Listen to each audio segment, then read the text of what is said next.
నేను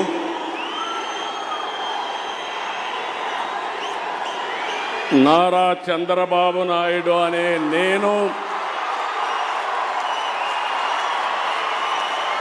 శాసనం ద్వారా నిర్మితమైన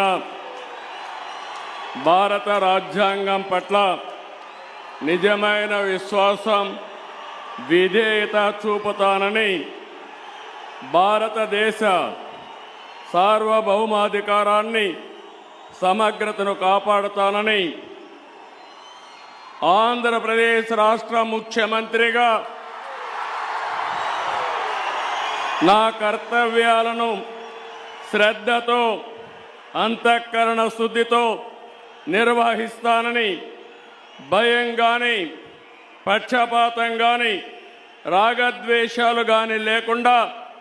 రాజ్యాంగాన్ని శాసనాలను అనుసరించి ప్రజలందరికీ న్యాయం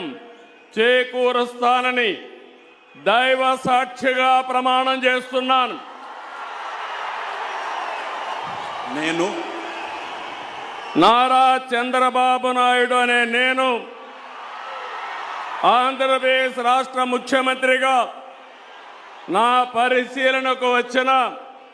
లేదా నాకు తెలియవచ్చిన ఏ విషయాన్ని నా కర్తవ్యాలను సక్రమంగా నిర్వహించేందుకు అవసరమైన మేరకు తప్ప ప్రత్యక్షంగా కానీ పరోక్షంగా కానీ ఏ వ్యక్తికి లేదా వ్యక్తులకు తెలియపరచనని లేదా వెల్లడించని దైవ సాక్షిగా ప్రమాణం చేస్తున్నాను.